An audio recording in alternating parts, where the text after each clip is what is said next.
Hi there and welcome to my channel. Today's project is for Citrus Twist Kids, and this is another project created with the August 2018 Grace Box kit.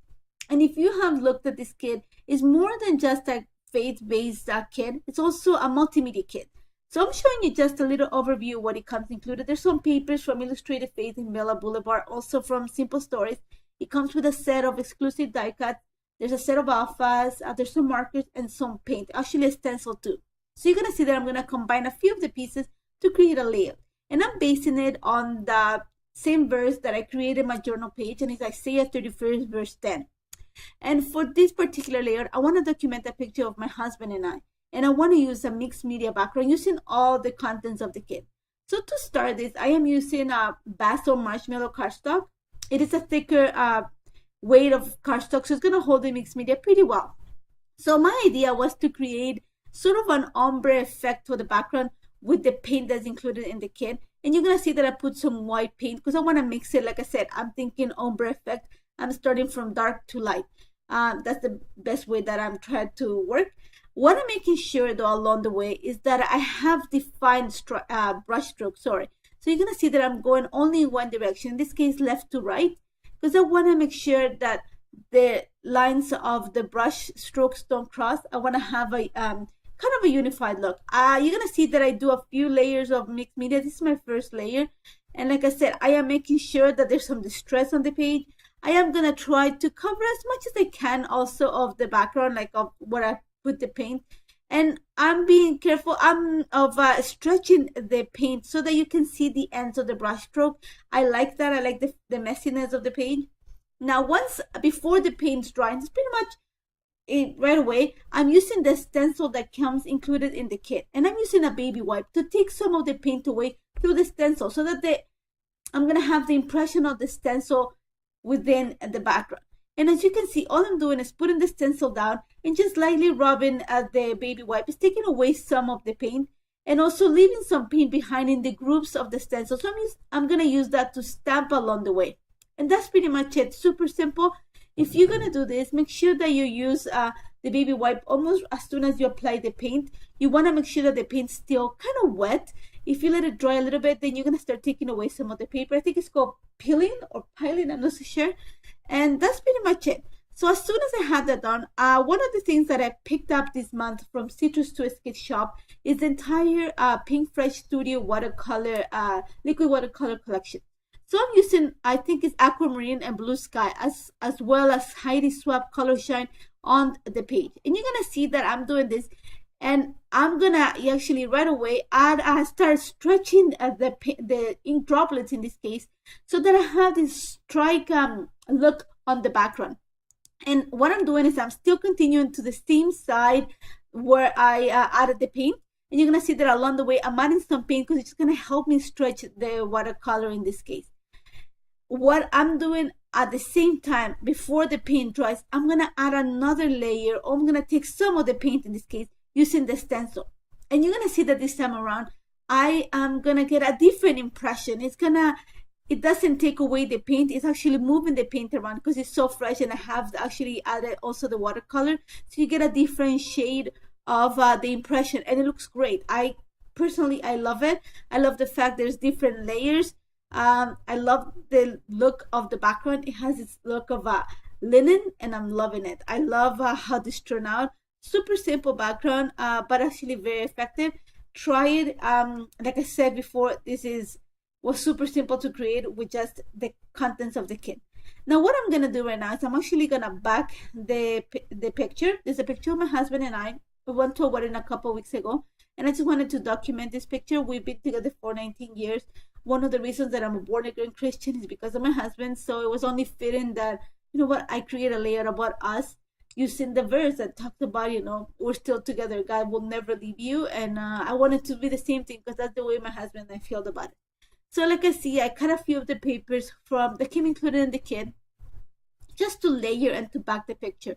And all I'm going to do is add some dimension because I have this idea that I want to have it pop off the page, and I want to use some of those die cuts, the exclusive ones that come in the kit, as sort of a large cluster behind the picture.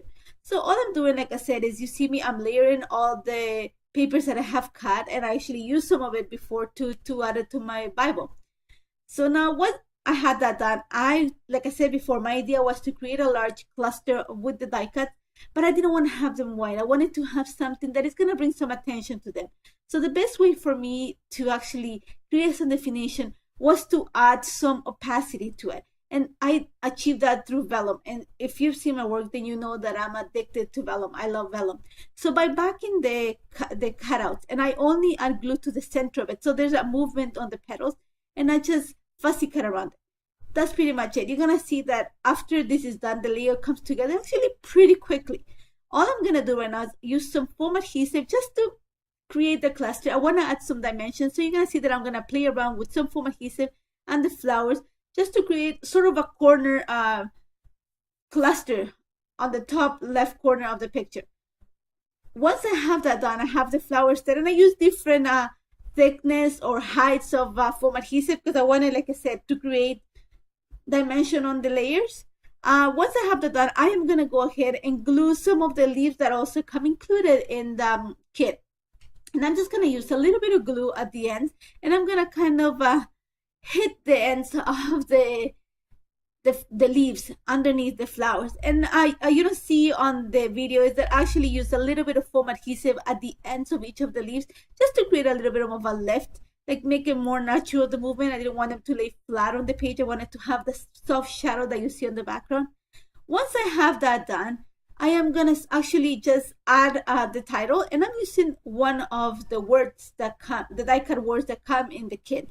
But before I do that, I have this idea. The stamp this month is beautiful. The stamp that comes in the Grace Box kit is gorgeous. And I love the idea that says, I'm still here with you. And that's the way I feel about my husband. And I'm pretty sure he feels the same way. I hope so, at least. And I'm just going to pop the love word up below it with a little bit of foam adhesive so that it pops, the first thing that pops off the page. After that, I'm just using the stamp with a little bit of black ink. I just want to add more details to the title. Once I had that done, I wanted to bring just soft details around the page. I already have that watercolor that's stretched through with the brush. So this time around, I'm going to use the highlighters. And all you're going to see me do is add tiny little dashes around some of the areas. And I'm going to use both colors to do this.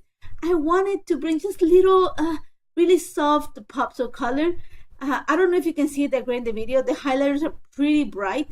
But you know what? When I did it on the white cardstock, there was some really, really bright. But when I put it on the paint, it actually does a lot of the shine, you can say, and it makes him up. This brings some opacity to it, and it looks great on the page. After that, I'm just gonna use some of the butterflies that I had left over from the Bible journal page that I created. And once I looked at this page, I actually thought that the love needed to pop a little bit more. There's a lot of white, which I love. But I wanted to emphasize the love. So I'm using a little bit of gold color shine just to softly add a color wash to it. And you're going to see that I'm going to use some of the droplets to add around the page. And I'm going to put some emphasis to the centers of the flowers. So all I'm doing is watering down some of the color shine and making sure that the droplets go on the centers of the flowers. After that, I'm just adding the verse that I created my journal page about it right below the title, and I'm going to add another butterfly and a few more sentiments using this month's stamp and black ink. I want to keep everything kind of monochromatic, neutral. I love the fact that there's a lot of white. I love the background. It pops the picture, it pops the title. Everything is working really nice with just the kit. I love how this turned out. Super simple, super fast to create. And you know what? I love it. I love the fact that there's a picture of us. I love the fact that, like I said before, my husband is the reason I'm a born-again Christian, so I love this layout. I hope you try it. Make sure you check this month's Grace Box kit from Citrus to Sketch, and you check every single one of the kits. It's gorgeous. Thank you so much for joining me today. If you have any questions, don't hesitate to contact me. Thank you so much for joining me. Take care.